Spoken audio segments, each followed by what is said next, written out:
입니다. 아멘. 본문의 말씀을 중심으로 축복의 통로라는 제목으로 말씀의 은혜를 함께 나누겠습니다. 우리 앞뒤로 좌우로 한번 이렇게 인사하실까요? 저를 좀 지켜봐 주세요. 이렇게. 네. 무슨 말인가요, 이게? 그렇죠. 지켜봐 달라는 게 이게 좀 약간 두려운 말이기도 합니다. 근데 참 오늘 사실 저는 이제 뒤쪽에 좀 이렇게 지금 이제 가이드 라인이 돼 있어가지고 앞쪽으로 앉으시니까 너무 좋은 것 같아요.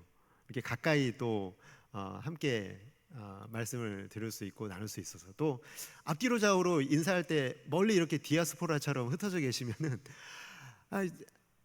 막 말씀하기 너무 멀잖아요. 그래서 이렇게 못 하시는 분들도 많은데 오늘은 참 이렇게 옹기종기 모여 앉아 계셔가지고 너무 좋은 것 같습니다. 한 번 더 인사할까요? 저를 지켜봐 주세요. 이렇게 인사하시기 바랍니다. 네. 네, 지켜봐 주세요. 네. 저도 좀 지켜봐 주세요. 네. 아브라함의 나이가 수요 예배 때 말씀을 좀 이어가고 있는데요. 사실 이렇게 한 성경을 가지고 계속해서 이어 나가는 것은 좀 지루하게 느껴질 수도 있겠다라는 생각이 좀 듭니다. 왜냐하면 좀 새로운 본문이었으면 좋겠는데 매일 또 듣던 말씀에 또 반복되고 이미 알고 있는데 또 하시냐, 이렇게 또 생각이 드실 수도 있을 것 같습니다.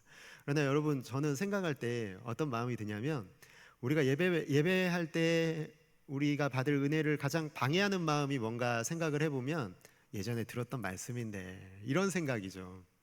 예전에 들었으니까 이제 안 들어도 된다, 나랑은 상관없는 말씀이라고 생각을 하면 하나님의 말씀이 사실 우리의 마음에 들리지가 않거든요. 오늘 사랑하는 성도 여러분, 이 말씀을 마치 처음 듣는 것처럼 듣게 되시기를 주님의 이름으로 축복합니다. 제가 이번에 교역자 수련회를 다녀왔는데요. 교갱협에서 강사로 모신 분이 그 워싱턴 한인교회를 담임하시는 류웅열 목사님이 오셔서 말씀을 전하셨는데요. 그분이 매일 아침마다 이렇게 고백을 하신대요.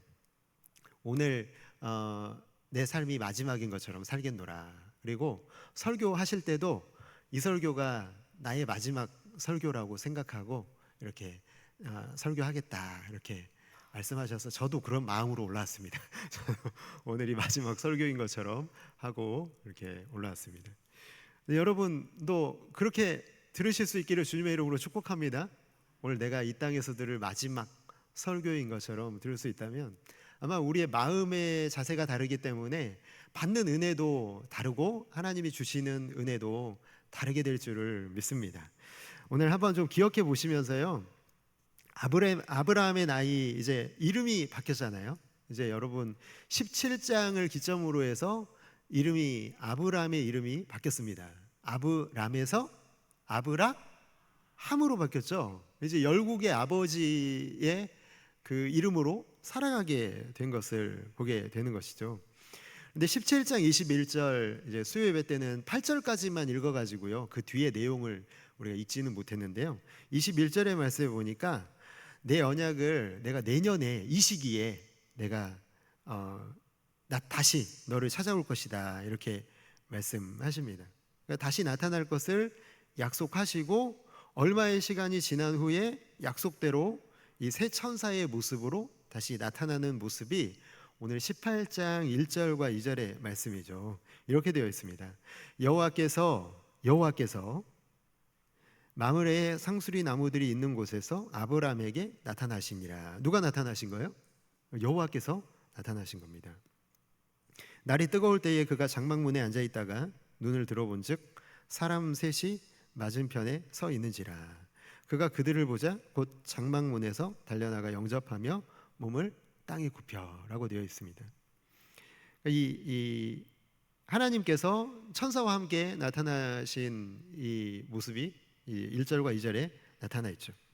근데 거기 보면은 이 날이 어떤 날이냐면 굉장히 더운 날이었죠. 날이 뜨거울 때라고 되어 있습니다. 그러니까 하루 중에 가장 더운 시간에 이 장막문에 아브라함이 앉아 있었다라는 거예요. 이 팔레스타인 지방의 정오의 기온은 보통은 섭씨 한 50도 정도 되는 기온이라고 합니다. 그러니까 엄청 뜨거운 거죠. 뭐 또 어떤 분들은 또 여행에 빠삭하셔가지고 괜찮다고 이렇게 그늘에 있으면 그런데 시원하다고 이렇게 얘기하시는 분도 있을 것 같습니다. 요즘에는 뭐 우리나라가 더 덥다 뭐 이렇게 습도가 높아가지고 그렇게 말씀하시는 분도 생각하시는 분도 계실 것 같은데요. 그런데 생각해 보세요. 50도가 넘는 이 공기가 그늘에 있다고 시원할까요? 그렇지 않을 거예요. 굉장히 뜨거운 바람이 불어왔을 것이고요. 그 바람은 그냥 들어 마시기만 해도 숨이 턱턱 막히는 그런 정도의 더위였을 것으로 생각이 됩니다. 아마도 생각하기에는 이 아브라함이 오전에 이제 일을 하고 시원할 때 좀 일을 하고 오후에 이제 좀 쉬어야겠다 생각해서 이제 심신이 지친 상태로 쉬고 있었던 것 같습니다. 마치 오늘 오후 찬양 예배 전에 너무 피곤한데 오늘 오후 찬양 예배를 나오지 말고 집에 가서 쉴까? 이렇게 고민하다가 아니지 그래도 내가 예배 드려야지. 그래서 예배의 자리로 나온 분들처럼 그 마음이 아마도 많이 지쳐 계시지 않았을까 그렇게 생각이 듭니다. 근데 그때 이제 아브라함이 쉬고 있을 때 눈에 들어온 사람들이 있었죠. 이 세 사람으로 되어 있는 천사들이 눈앞에 나타났습니다. 근데 이때 뭐 아브라함은 분명히 이 사람들이 천사라는 사실을 알지 못했을 거예요. 그냥 지나가는 나그네겠거니 생각을 하고 정말 나도 이렇게 힘든데 이 더운 날 저분들은 또 얼마나 힘드실까 이렇게 측은히 여기는 마음으로 이렇게 한 번도 만나본 적도 없는 나그네들을 마치 반가운 손님을 맞아들이듯이 친구를 맞아들이듯이 아주 귀한 손님을 맞아들이듯이 정성껏 극진한 마음으로 이 세 천사를 맞아들이고 있는 아브라함의 모습이 나타나 있습니다. 근데 아브라함의 태도를 보면요, 그냥 단순한 손님 대접이 아니라는 걸 우리가 알 수 있는데요. 2절의 말씀에 보니까 장막문에서요, 그 어떤 태도를 보이고 있냐면 달려 나갔다라고 되어 있어요. 아브라함의 나이가 몇 세라고 얘기했죠? 99세, 거의 100세의 나이가 됐어요. 100세의 노인이 달려나가요. 100세쯤 되면은 여러분 그러나요? 아니죠. 100세쯤 되면은 다 나보다 어리잖아요. 그러니까 달려나갈 일이 별로 없었을 것 같거든요. 그런데도 불구하고 이 아브라함은 100세의 나이에도 불구하고 달려나갔다라고 되어 있습니다. 수요일 말씀 때 읽지는 않았지만 17장 10절의 말씀에 보면은 17장에서 그러니까 이 하나님이 나타나셔서 다시 이 언약을 새겨 주실 때 언약의 증표로 할례를 명하시고 아브라함이 순종합니다. 지금 아브라함은요 할례를 받은 상태인 거예요. 그러니까 얼마 되지 않은 시기였기 때문에요. 이 할례로 받은 이 환부의 상처가 아직 아물지 않은 때라고 추측을 할 수가 있습니다. 저도 할례를 받았거든요, 여러분. 할례 뭐 요즘에는 뭐 포경 수술이라고 부르지만 뭐 할례라는 의미를 갖고 한 건 아니지만 중학교 때 이제 포경 수술을 받았는데요. 와, 진짜 세상에 그렇게 아플 수가 없습니다. 정말 진짜 너무너무 아팠던 것 같아요. 물론 제가 아기를 낳아 본 적은 없지만 이 출산의 고통이 아마 이 할례의 고통과 비슷하지 않을까. 비웃고 계시는데 맞습니다. 어떻게 비교가 되겠어요. 그렇지만 그 아픔을 조금이나마 경험할 수 있었던 게 할례, 포경 수술이죠. 그러니까 생사를 이렇게 자르고 그 부위를 꼬맨 다음에 이 환부가 계속해서 이 고통을 이 나을 때까지는 계속 그 고통을 겪어야 되는 거예요. 그래서 이렇게 종이컵을 씌워놓거든요. 그 당시에는 이렇게 종이컵을 이렇게 씌워놓는데요. 안 닿게 하려고 안간힘을 씁니다. 닿기라도 하면은 진짜 죽을 것 같은 고통이 몰려왔기 때문에 가만히 누워 있었어요. 정말 아무것도 안 하고 일주일 동안 너무 아파서 정말 그 아픔을 저는 기억하고 있습니다. 그런데 여러분 이 어린 저도 회복하는데요. 꽤 몇 달의 시간이 걸렸는데 아브라함 몇 세라고요? 99세면은 여러분 나을 것도 안 났잖아요. 한번 다치시면은 우리 어르신들 한 번 다치시면 병원에 너무 오래 계시더라고요. 100세의 나이에 이 할례를 받았다는 것은요, 낳는 게 정말 너무 오래 걸렸을 것이라고 생각을 해보게 됩니다. 정말 그냥 해야 되니까 어쩔 수 없이 나가고 이 고통을 그냥 참아야 되고 이런 상황 가운데 있었을 것이라고 충분히 상상할 수가 있는 거죠. 그런데도 불구하고 2절의 말씀에도 보니까 이 땅의 구표라고 되어 있습니다. 그러니까 이 새 나그네가 온 것을 보고요, 땅에 엎드렸어요. 그러면 그 고통을 아시겠죠. 땅에 엎드렸으면은 바로 닿았을 것이고, 그러면 또 얼마나 아팠을까 생각을 해봅니다.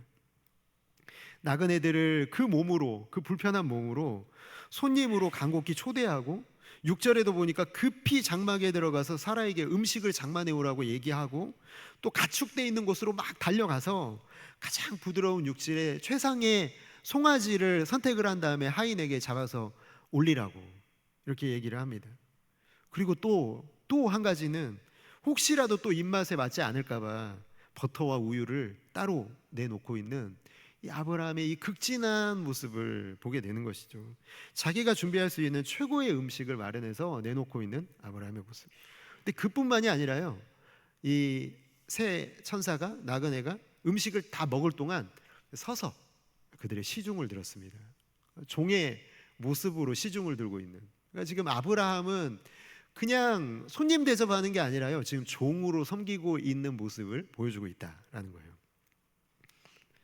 여러분, 아브라함의 나이가 100세가 다 됐는데요, 이런 모습으로 하고 있다는 것은요, 정말 이렇게 불편한 몸을 이끌고 고령의 나이에도 불구하고 이리 뛰고 저리 뛰면서 손님 대접을 하고 있다는 것은요, 그냥 관습에 따라서 해야 될 일을 하는 게 아니라 그의 마음에 정말 놀라운 이 종의 마음이 임했기 때문에 이렇게 아름다운 극진한 손님을 대접하는 종의 자세가 여기에 나타나 있는 것을 보게 됩니다. 혹시 오늘 본문을 좀 미리 읽어보신 분들은 이런 의문이 드실 수도 있을 것 같아요. 뭐 아브라함이 이렇게 한 데 이유는 새 나그네가 하나님과 천사들이라는 사실을 알았기 때문에 그랬을 거야. 이런 의문 가지시는 분도 계시겠죠.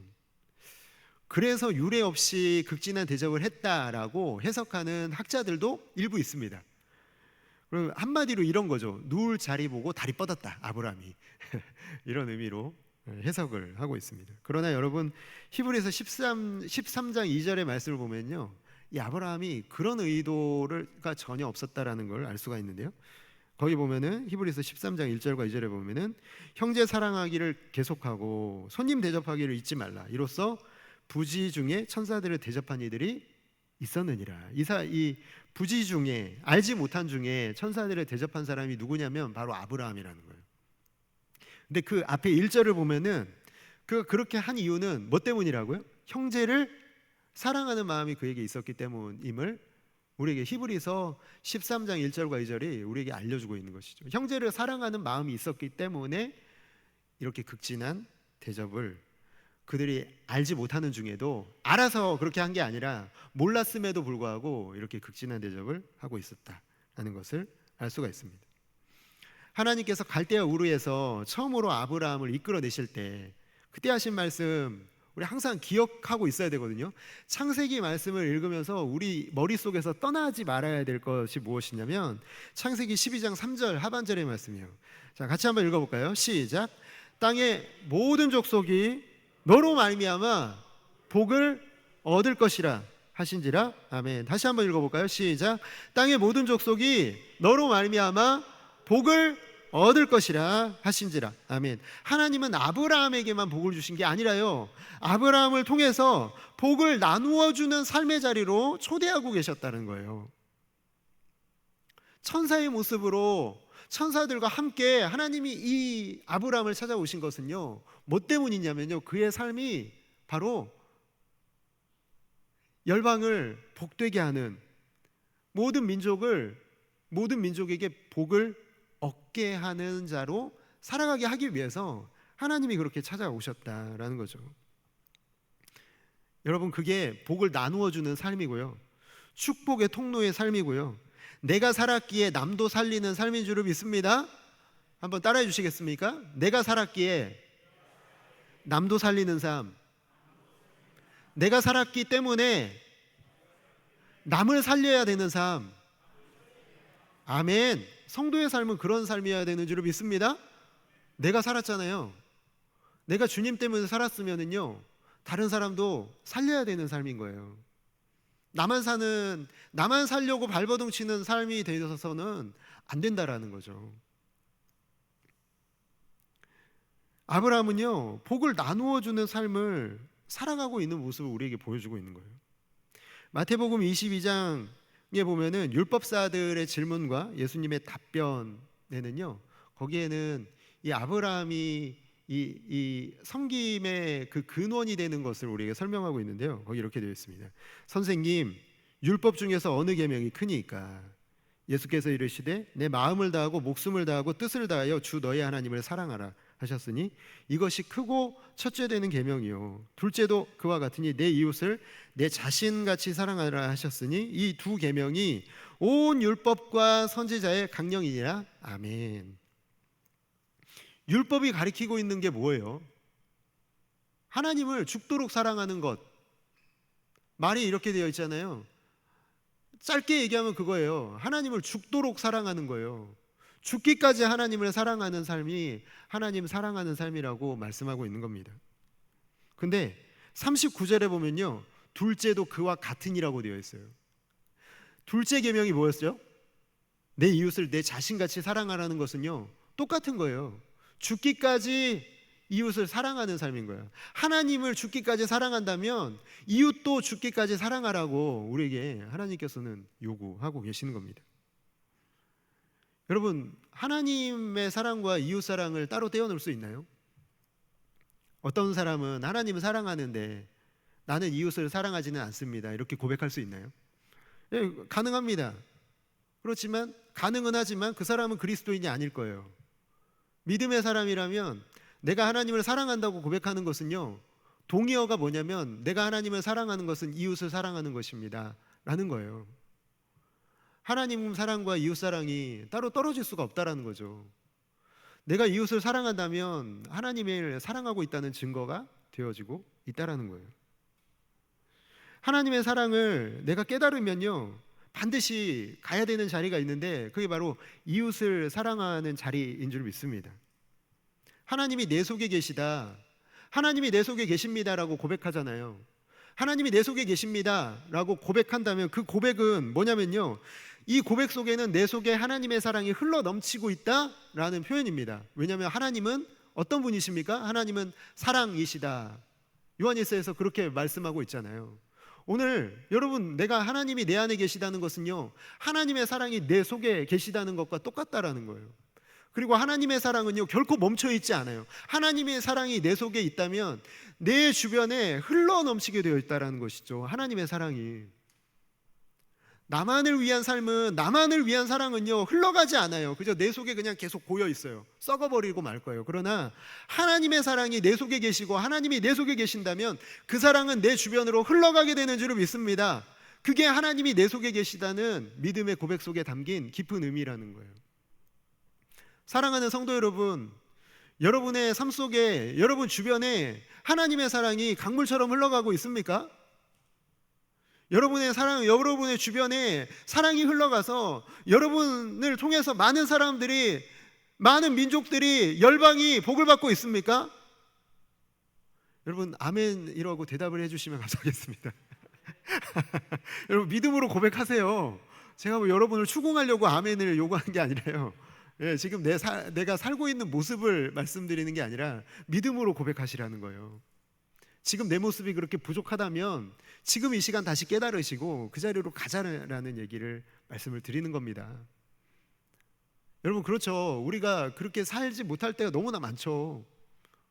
너무 힘듭니다. 내 삶에 하나님 사랑한다고 고백하지만 이웃을 사랑하는 데까지 가는 건 너무나 어려운 상황들이 많기도 하죠. 그러나 여러분, 우리가 꼭 기억해야 될 것은 우리가 정말 하나님의 뜻대로 살기를 원하시잖아요. 이 자리에 적어도 여러분 주일 예배를 다 드리고 이 오후 시간에 피곤하고 힘든데도 불구하고 이 예배를 사모하면서 나온 여러분들은 분명히 제가 감히 추측하기에 여러분들 하나님의 뜻대로 살고자 하는 마음이 있기 때문에 이 자리에 나오신 줄 믿습니다. 그 마음이 있기 때문에 이 자리에 계시겠죠. 힘들고 어렵고 피곤하고, 저도 이 시간이 얼마나 피곤한지 잘 알거든요. 저도 예배를 드리니까요, 이 자리에서. 그럼에도 불구하고 이 자리에 나온 것은 하나님의 뜻대로 살겠다는 것이고, 하나님의 뜻을 따라 살겠다는 것은 하나님의 관심사를 따라서 내가 살겠다는 거죠. 근데 하나님의 관심사가 어딨냐는 거예요. 하나님의 관심사가 우리가 원하는 것처럼 세상에 힘 있고 돈 있는 사람들에게 있는 게 아니라, 우리가 원하는 것들을 다 얻는 그 자리에 있는 게 아니라, 하나님의 관심사는요 그런 데 있지 않아요. 신명기 10장 18절 19절의 말씀에 보면은 하나님의 관심사가 여기에 있다라는 거예요. 고아와 과부를 위하여 정의를 행하시며 나그네를 사랑하여 그에게 떡과 옷을 주시나니 너희는 나그네를 사랑하라. 전에 너희도 애굽 땅에서 나그네 되었음이니라. 고아, 과부, 나그네, 작은 자, 약한 자, 보잘것없고 사람들 눈에 잘 띄지 않는 사람들이잖아요. 홀대받아서요 마음에 상처가 가득한 사람들이잖아요. 그래서 다가가면 그 상처가 건드려져서요 가시가 되어서 찌르는 사람들이에요. 호의를 베풀어도요 좋은 소리는 듣기는커녕 원망 듣기 딱 좋은 그런 분들이 약하고 작은 자들입니다. 자신이 중요한 사람들은 절대 가까이 하지 않을 사람들은, 내가 중요한 사람들은요 절대 근처에도 가지 않을 사람들을 하나님의 관심사의 영역에 두고 계시다는 거예요. 우리는 누구를 가까이 하고 있나요? 우리의 관심사는 어디에 있나요? 우리는 무엇에 관심이 있어서 우리의 삶을 거기에 드리고 있나요? 하나님께서는요 지금 하나님의 관심사가 있는 그곳에 내가 공급하겠다고 말씀하시는 거예요. 내가 그곳에 정말 그들이 필요한 것을 공급할 것이라. 그들이 떡이 없냐? 옷이 없냐? 그럼 내가 떡을 주고 옷을 주겠다. 너에게 나그네를 대접하고 너희를 나그네를 사랑하지 않는다면 내가 할 것이다 라고 말씀하고 있는 거예요. 하나님의 관심사는 여기 있습니다. 오늘 우리는 우리 자신에게 물어봐야 되는 거죠. 우리의 관심사는 어디 있냐고요. 우리 무엇에 관심이 있어서 지금 우리의 삶을 살아내고 있느냐는 이 질문을 우리 정말 심각하게 던져봐야 되지 않겠습니까? 그렇다면 여러분, 하나님이 하시는데 하나님이 떡을 주시고 옷을 주실 것 아니겠어요? 하나님이 직접 주시나요? 여러분, 누구를 통해서 주실까요? 옆 사람인가요? 옆에 계신 권사님인가요? 장로님이 하시죠? 예. 아닙니다. 여러분, 한번 따라해 주시겠습니까? 나를 통해 주실 것이다. 주고 계신다. 믿으십니까? 여러분, 내가 그 자리에 있어야 되는 거예요. 하나님의 관심의 영역에 내가 있어야 돼요. 내가 그 자리에 있어야 되는 거예요. 여러분, 교회에 필요한 어려운 자리가 있으면 그게 눈에 보이잖아요. 그럼 그 자리 누구 자리인 거예요? 내 자리. 네, 방금 말씀드렸잖아요. 누구를 통해? 그게 보이는 나를 통해서 하나님이 역사하시는 거예요. 여러분, 열심히 그게 보이는데 열심히 주변 사람들 찾지 마세요. 저분한테 어울리죠. 권사님이 어울려. 나는 아니야. 집사님, 딱이네. 한번 해보시라고. 네. 아니요. 그걸 보여주신다면 이유가 있어요. 하나님의 관심사가 내 눈에 보였다? 그건 분명히 나를 향한 하나님의 음성인 줄을 믿으시기 바랍니다. 내가 가야 되는 자리예요. 내 자리를 여러분 뺏기지 마시기를 주님의 이름으로 축복합니다. 여러분, 그 자리에 양보하지 마세요. 주님이 복 주시는 자리예요. 그 자리를 통해서 나에게 복 주시는 자리라니까요. 근데 너무 안타까운 것은요, 너무나 많은 분들이 그것을 내가 부담되는 자리로 생각하고 뺏기고 있다라는 거예요. 오히려 그 자리가 복을 받는 자리고 하나님이 귀하게 여기신 자리고 하나님의 관심사가 있고 하나님의 뜻대로 사는 자리인데 그 자리를 피하고 어려워하고 힘들어한다라는 거예요. 여러분, 생각을 바꾸셔야 됩니다. 마음을 바꾸셔야 됩니다. 다시 한번, 하나님이 누구를 통해 하길 원하신다고요? 아멘. 한번 가슴을 치면서, 나를 통해 하길 원하신다. 아멘. 아멘. 많이 보여주셨으면 좋겠어요, 여러분. 하나님이 보여주실 때 내가 그 자리에 있겠다라는 결단을 하신다면요, 하나님이 여러분들을 얼마나 귀하게 사용하실까요? 교회가 얼마나 아름다워질까요? 교회가 얼마나, 우리 동부교회가 하나님의 뜻대로 살아가는 사람들로 가득하다면 얼마나 아름다운 모습으로 서게 될까요? 여러분, 기대하시기를 주님의 이름으로 축복합니다. 기대하시기를 주님의 이름으로 축복합니다. 나를 통해 행하실 일을 통해서 전주 동부교회가 아름답게 되어지는 것을 기대하시는 여러분들 다 되시기를 주님의 이름으로 축복합니다. 아멘. 네, 정말 그렇게 되기를 간절히 소원합니다. 이웃을 사랑하지 않으면서 이웃이 필요한 것을 향해서는 눈을 감는다면 여러분, 그런 신앙생활은요, 아무리 열심히 해도요, 하나님의 칭찬을 받지 못합니다. 하나님의 관심사와 벗어난 영역에서 신앙생활을 하고 있다면 여러분, 그게 어떻게 하나님께 복받을 삶입니까? 여러분, 준비되셨나요? 그렇다면 하나님의 관심사에 집중하고 순종하길 원하신다면 갈라디아서 5장에서 우리에게 필요한 준비를 알려주고 있는데요, 갈라디아서 5장 13절 14절 같이 한번 읽어보겠습니다. 시작. 형제들아, 너희가 자유를 위하여 부르심을 입었으나 그러나 그 자유로 육체의 기회를 삼지 말고 오직 사랑으로 서로 종노릇하라. 온 율법은 내 이웃 사랑하기를 내 자신과 같이 하라 하신 말씀에서 이루어졌나니 라고 되어 있습니다. 그 율법이 이웃을 사랑할 때 이미 이루어졌다라는 거죠. 근데 그 모습이 어떤 모습이냐면 서로에게 종노릇하는 거예요. 종이 되는 거예요. 그리스도인은 자유로운 사람들입니다. 우린 자유를 얻었습니다. 그런데 정말 역설적이게도 우리의 삶은 종으로 살아가요. 이 땅에서 우리는 자유인이지만 기꺼이 종으로 사는 거죠.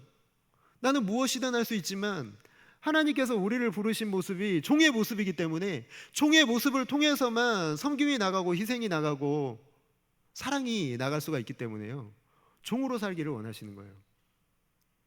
그리고 이렇게 종으로 살아가는 모습이요, 하나님 진짜 귀하게 여기시는 모습이고요. 종으로 살아가는 모습이 없기 때문에 오늘 기독교가 욕을 먹고 있는 겁니다. 교회가 욕을 먹고 있는 거예요. 다 주인처럼 살아가는 사람들이 가득한데 우리 그리스도인들조차도 주인으로 살아가고 있으니까 욕을 먹는 거죠. 종처럼 살아줄 사람이 필요한데 그런 사람들 아무도 발견이 되지 않으니까 교회를 욕하고 예수님이 욕을 먹고 있는 것 아닙니까? 믿음의 사람들이라고 하는데 세상에서 사는 모습은 세상 사람들과 진배 다르지 않는 그 모습을 통해서 누가 도전을 받겠습니까? 누가 예수 믿고 싶어 하겠습니까? 누가 하나님 앞에 돌아오려고 하겠습니까? 종으로 살지 않는데. 우리가 사랑을 실천한다는 것은요, 우리 안에 있는 하나님의 사랑이 내 속에 흘러간다는 것은요, 종의 모습을 통해서만 나갈 수 있어요.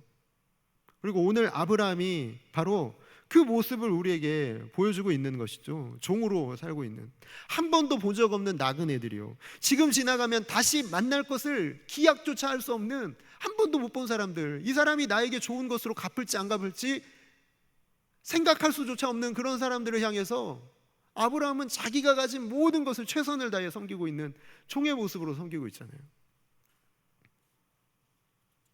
천국에서 우리 모습이, 우리가 어떤 모습으로 살아갈까 생각해 보면은 바로 이와 같을 것이라고 확신합니다. 여러분, 다음 장인 우리 창세기 19장에 가면요, 거기 똑같은 나그네들이에요. 이 나그네들이 어디를 가냐면 소돔과 고모라에 갑니다. 하나님과 천사들이죠. 근데 거기 가서요, 사람들에게 위협을 당합니다. 그들은 나그네를 대접하는 게 아니라요, 그 나그네들을 이용해서 자신의 육체적인 성적인 쾌락을 추구하려고 하고요, 유익을 챙기려고 하는 모습, 대조되어 나타나지 않습니까? 세상의 힘의 원리를 쫓아 살아가는 사람들은 나그네를 대접하지 않아요. 우리의 이웃을 약한 자, 그리고 가난한 자, 그리고 주의 사랑이 필요한 자들에게 오히려 그들을 착취하고 그들을 통해서 유익을 챙기려고 하는 모습. 어떻게 그들이 이웃을 사랑할 수가 있습니까? 세상은 절대로 이웃을 사랑할 수가 없습니다. 왜냐하면 하나님의 사랑이 그 사람 속에 있지 않기 때문에 그렇습니다. 여러분, 그런데 이 소돔과 고모라의 사람들을 우리가 욕할 수 있습니까? 그들보다는 우리가 좀 나으니까? 하나님이 우리에게 요구하시는 수준이 그냥 그들보다 조금 나은 수준인가요? 그들보다 조금 덜 외면하는 게 원하시는 수준인가요? 그냥 한번 바라봐 주면서 아이고, 그냥 한숨 한번 쉬어주는 게, 그게 정말 원하시는 수준이 아니라 우리가 가진 것들을 아브라함이 대접하는 것처럼 최선을 다해서 내어주고 섬기는 모습을 통해서요, 하나님 정말 우리가 하나님을 사랑하고 있는지를 확인하려고 하실 것입니다. 예수님께서 다시 오실 때 양과 염소로 나눈다고 되어 있잖아요. 여러분, 그때 한번 생각해 보세요. 나는 어느 쪽에 서게 될까요? 저 예수님 믿습니다 하고 양쪽에 서게 될까요? 여러분, 우리가 예수님 믿는다는 증거가 어디에 있죠? 나 예수 믿어요. 이게 무엇으로 증명되겠습니까? 부자 청년이 예수님 앞에 나왔잖아요. 그때 예수님이 너 십계명 다 지켰는데 너 한 가지를 못 지켰다 말하죠. 뭐였죠? 너의 재산을 다 가난한 사람들에게 나눠주고 너는 나를 따르라고 했는데 그 부자 청년 어떻게 됐나요? 그걸 못했어요. 그가 무엇에 실패한 겁니까? 이웃사랑에 실패한 거예요. 이웃을 사랑하지 않는 그 모습을 보면서 고개를 숙이고 슬퍼하며 떠나가잖아요. 양과 염소 어디에 섰겠습니까? 십계명을 다 지켰는데, 다 지켰다고 말하지만 사실은 못 지켰기 때문에 하나님 사랑과 이웃 사랑이 그 속에서, 그 삶에서 역사하지 않았기 때문에 예수님의 뒤를 따를 수가 없었음을 우리는 발견하게 됩니다. 여러분, 저는 우리가 구원받았다는 증거는요, 하나님 사랑, 이웃 사랑이 내 속에서 흘러나오는 것, 그것이 우리가 구원받았다는 증거인 줄을 믿습니다. 우리가 하나님 사랑, 이웃 사랑 때문에 구원받은 게 아니라요, 우리가 구원받았기 때문에 하나님 사랑, 이웃 사랑을 하게 되는 거죠. 그 자리로 가게 되는 거예요. 사랑하는 성도 여러분, 혹시 지금 여러분 곁에 누가 있습니까? 작은 나그네처럼 와 있는 사람들이 있을 수 있을 거예요. 우리 구역 안에, 우리 속회 안에, 우리 교구에, 우리 교회에 누구의 관심도 받지 못하고 홀로 외롭게 울고 있는 분들 계십니까? 오늘 마리아회 말씀 인도하고 내려가는데요, 우리 권사님 그렇게 기도하시더라고요. 우리 이 마리아회 안에 있는 연약한 지체들이 있는데 함께 위해서 기도하자고. 얼마나 마음이 울렸는지 모릅니다. 여러분, 우린 지금 무엇을 하고 있습니까? 하나님의 관심사가 나의 관심사가 되어서 내 삶을 거기에 들여서 최선을 다해서 그 삶을 쫓아서 살아가고 있냐고요. 마태복음 25장 40절에 보니까 이렇게 되어 있습니다. 임금이 대답하여 이르시되 내가 진실로 너희에게 이르노니 너희가 여기 내 형제 중에 지극히 작은 자 하나에게 한 것이 곧 누구에게 한 것이라고요? 내게 한 것이라고요. 여러분, 우리 주변에 있는 그 사람이 예수님이라고 우리가 어떻게 알 수 있겠습니까?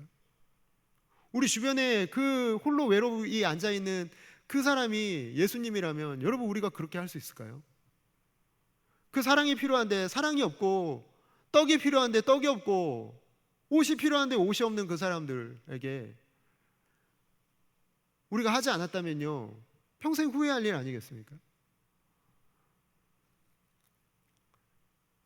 하나님께서 이끌어 가고자 하시는 삶은요, 그냥 많은 자손을 두고 대대로 떵떵거리며 사는 삶을 하나님 우리에게 주시는 것이 아니라요, 땅 부자로 살라는 게 아니라요, 십자가의 길로 우리를 인도하시고 자기를 부인하고 종이 되어서 더 작은 자를 섬기는 자리로 우리를 부르신 줄을 믿습니다. 그것이 성도가 가야 될 곳이고요, 그 천국은 바로 그런 사람들을 위해서 하나님이 준비하신 곳이라는 거예요. 성도로 살아가는 것을 우린 이 땅에서 원하는 만큼 아마 보상받을 수 없을지도 몰라요. 내가 이렇게 섬겼는데, 희생했는데, 내가 작은 자를 섬기고 살았는데 내 삶은 왜 이러지? 아마 물질적으로나 여러 가지 면에서 하나님이 내 삶에 보상해 주는 게 아무것도 없다라고 느낄 수도 있어요. 아니, 오히려 여러분, 그렇게 사는 삶을 세상 사람들 우리를 비웃을지도 몰라요. 손가락질하면서 아우 약해 빠진 사람들이라고, 저렇게 바보같이 사냐고 손가락질 맞겠죠. 사랑해주고 섬겨주고 져주고 용서해주고 용납해주면 세상은 그 사람을 존경하고 인정해주는 게 아니라 오히려 무시하고 그 사람을 통해서 자기의 이익을 취하려고 할 것입니다. 그렇다고 여러분, 세상이 우리를 대하여 보이는 반응 때문에 그 길을 포기할 수 없는 이유는 십자가의 길, 그 길이 구원의 길이라고 우린 믿잖아요. 아무리 좁고 험해도 그 길을 통해서만 우리는 천국을 가는 것 아니겠습니까? 어쩌면 예수님 다시 오실 때까지 성도는 이 세상에서요, 강하고 뛰어난 모습으로 나타나지 않을 것입니다. 그래서 너무 속상해하지 마세요. 우리는 이미 영원한 삶을 보장받은 사람들인 줄을 믿습니다. 그 사실 하나 때문에요, 오늘 우리는 담대한 거예요. 오늘 우리는 세상을 두려워하지 않고, 죽음을 두려워하지 않고, 실패를 두려워하지 않고, 날마다 우리 속에서 보배 되시는 예수 그리스도를 마음에 품고 살아가기 때문에 우리는 정말 담대하게 세상을 살아가고 세상을 이기는 삶이 되는 것입니다. 실상은 여러분, 언약 안에 있는 이곳에 계신 모든 성도님들은 천국의 왕자와 공주들인 줄을 믿습니다. 세상에서 밟히는 나그네들이 비웃음을 사는 작은 자로 나그네의 모습으로 보이게 되는 그 역사를 이해하고 수용하는 것이 믿음입니다. 그걸 우리는 믿음이라고 불러야 되는 거예요. 많은 것을, 세상 사람들이 원하는 걸 나에게 주는 것, 그게 믿음이 아니라요, 바로 이런 거예요. 이 삶을 내가 지금 걸어가고 있는 이 사실 자체가 나에게 얼마나 큰 복인지를 내가 깨달아 아는 것, 그게 믿음인 거예요, 여러분. 그 자리로 가는 게 어렵고 힘들고 늘 두렵고 불편하기만 한 게 아니라 그 자리로 가야 되기 때문에 가는 것이고, 그 자리를 내가 기쁨과 감사함으로 견뎌내고 이겨내고 즐길 수 있을 때라야 그것을 우리는 믿음으로 인정하지 않겠습니까? 아브라함은 그렇게 세상에서 자신의 힘과 성공을 드러내려고 했던 모습, 처음의 모습에서 벗어나서요, 진짜 승리의 자리를 찾아가고 있는 모습을 우리 계속 살펴보고 있어요. 나그네로 살아가고, 약한 자로 살아가고, 작은 자로 살아가는 사람들을 섬기는 축복의 통로로 아브라함이 쓰임받고 있다는 거죠. 여러분, 오늘 우리도 그 자리를 진짜 승리의 자리로 믿을 수 있게 되기를 주님의 이름으로 축복합니다. 그 자리가 믿음의 자리라고 내가 확신할 수 있기를 주님의 이름으로 축복합니다. 그 자리가 내가 걸어가야 될 길이고 내가 있어야 될 곳이라고 확신할 수 있는 사랑하는 성도 여러분들 다 되시기를 주님의 이름으로 축복합니다. 그래서 참 기대가 됩니다. 서로가 종이 되어 섬기는 곳, 우리 전주동부교회. 사람들이 다 지나가면서 보면서 전주동부교회는 좋은 곳이야 라고 한다면, 그렇게 칭찬한다면 분명한 이유가 있을 거예요. 왜일까요? 우리가 서로에게 종이 되고 있기 때문이고, 누가 와도 그 사람에게 종이 될 수 있는 사람들이 가득하기 때문에 사람들이 지나가면서 전주동부교회는 좋은 곳이라고 칭찬하지 않겠습니까? 그러나 사람들이 지나가면서 손가락질한다면 아무도 없는 거예요. 서로가 종이 되려고 하는 사람들이. 너나 되라고 서로에게 미루는 모습이라면 세상 사람들이 지나가면서 다 손가락질하지 않겠습니까? 그러면 여러분, 우리 교회가 미래가 있을까요? 그런 모습을 보여주는데 어제 중고등부 찬양의 밤 하는 우리 아이들이 그 모습을 보고 무엇을 배울까요? 우리가 남겨주는 것은 바로 그 믿음을 남겨주는 거예요. 그들에게 좋은 장소 물려주는 게 아니라요, 우리가 지금 이 상황 가운데서도 하나님이 원하시는 길을 걸어가고 있다고, 하나님의 관심사가 있는 곳을 우리가 종이 되어서 걸어가고 있는 모습을 보여주신다면 우리 아이들 얼마나 힘을 얻고 용기를 얻고 우리도 그 길 걸어가겠노라고 얼마나 결단하고 나아가겠습니까? 하나님께서 우리를 부르신 그 자리, 비록 힘들고 어려운 자리지만 그 자리에 있는 것 자체가 복이라고 생각해서 나를 완성시켜 가실 자리로 힘차게 달려가시는 아름답고 귀한 모든 전주동부교회 성도 여러분들 다 되시기를 주님의 이름으로 축복합니다.